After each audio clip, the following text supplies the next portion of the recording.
एक मिनट रुको सोनल, अभी कलश को मत गिराओ, मैं पहले जरा तुम्हारी आरती कर दूं। जी। वाह, कितना बड़ा घर है मेरा, और साथ ही मेरी जेठानियां भी आदत से अच्छी ही लग रही हैं। लो, हो गया आरती। अब तुम इस कलश को पाँव से गिराते हुए अंदर आ जाओ। शिखा, जाओ तुम महावर की थाल उठा लाओ।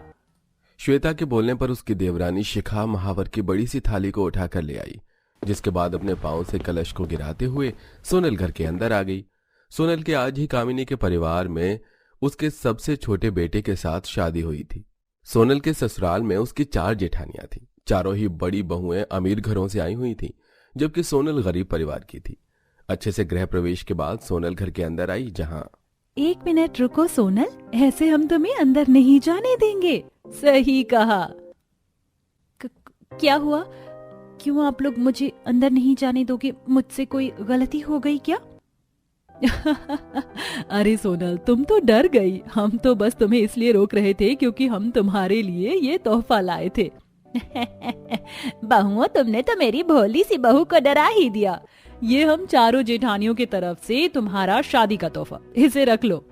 सोनल ने मुस्कुराकर अपनी जेठानियों से अपनी शादी का तोहफा ले लिया, जिसके बाद वो अपने कमरे में चली गई। आज सोनल की पहली रसोई थी। वाह, खुशबू तो बड़ी अच्छी आ रही है। क्या बनाया है मेरी बहू ने अपनी पहली रसोई में? माँ जी, मैंने बनाए हैं वेज कबाब, साथ में रायता, पूरी सब्जी और हलवा। भाई वाह, मेन्यू ही इतना अच्छा बनाया है, बहू ने तो चखने से पहले ही शगुन दे रही हूँ। ये ले बहू, ये मेरे घर का खानदानी हार है। पहले ये मैंने श्वेता को दिया, फिर शालिनी को, फिर शिखा को दिया, उसके बाद श्रुति को, और अब तुझे दे रही हूँ। शुक्रिया माँ। बस माँ जी के तोहफे से ही खुश हो गई, हमसे तोहफा नहीं चाहिए। जेठानी जी, आपसे तोहफा? आप भी मुझे तोहफा देंगी? हम सभी तुम्हारे लिए तोहफे लेकर आए हैं, लेकिन हम तो खाना चखने के बाद ही देंगे। मेरी जेठानियां भी मेरे लिए तोहफा लाई हैं। क्या हुआ, कहाँ खो गई? कुछ नहीं जेठानी जी, बस मैं तो सोच रही थी कि आप भी मेरे लिए तोहफा लाई हैं, जबकि आप तो मेरी ही तरह इस घर की बहुएं हैं, और तोहफे तो बड़े लोग देते हैं। किसने बोला? अरे तोहफे तो घर वाले देते हैं, बड़े या छोटे नहीं। हम अपनी खुशी से तुम्हारे लिए तोहफे लाए हैं सोनल। श्वेता की बात सुनकर सोनल मुस्कुरा दी।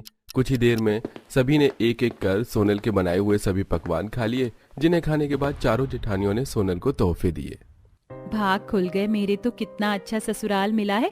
यहाँ सभी मुझसे कितना प्यार करते हैं। मैं शादी से पहले बेवजह डरती थी कि मेरी 4 जेठानियां होंगी, जबकि ये चारों तो मेरी बहनों जैसी हैं। सोनल तोहफे पाकर बहुत ज्यादा खुश हुई और उसने खुशी खुशी घर के सभी काम संभाले। अब सोनल की शादी हुए लगभग 1 महीना बीत चुका